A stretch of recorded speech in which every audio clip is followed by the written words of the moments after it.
உடல்நிலை சரியில்லாத காகம் என்ன செய்யும் தெரியுமா? ஒரு காகத்திற்கு உடல்நிலை சரியில்லாமல் இருக்கும் சமயத்தில் அது எறும்புகள் அதிகமாக காணப்படும் இடங்களுக்கு தேடிச் செல்கிறது.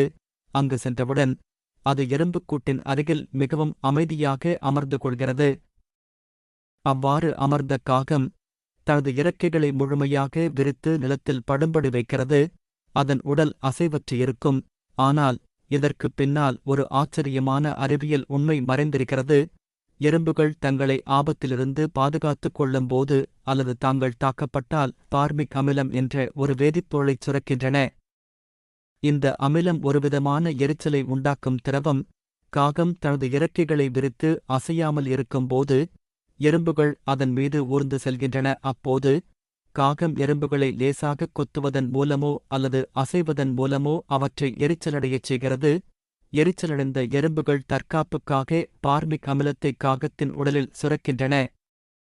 இந்த பார்மிக் அமிலம் ஒரு இயற்கையான கிருமி நாசினியாகவும் பூஞ்சி எதிர்ப்பு மற்றும் ஒட்டுண்ணை எதிர்ப்பு மருந்தாகவும் செயல்படுகிறது.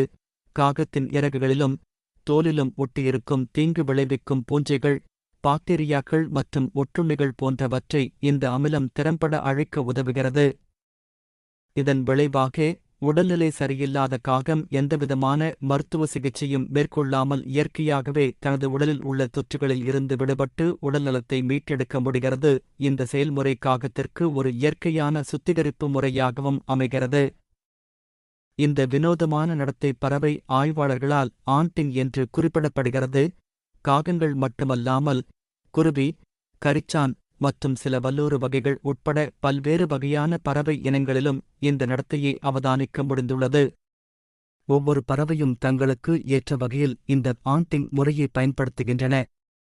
சில பறவைகள் எறும்புகளை தங்கள் இறக்கைகளுக்குள் வைத்து தேய்த்துக் கொள்ளும். வேறு சில எறும்புக்கூட்டின் மீது படுத்துக்கொண்டு தங்கள் உடலை உராய்ந்து கொள்ளும்.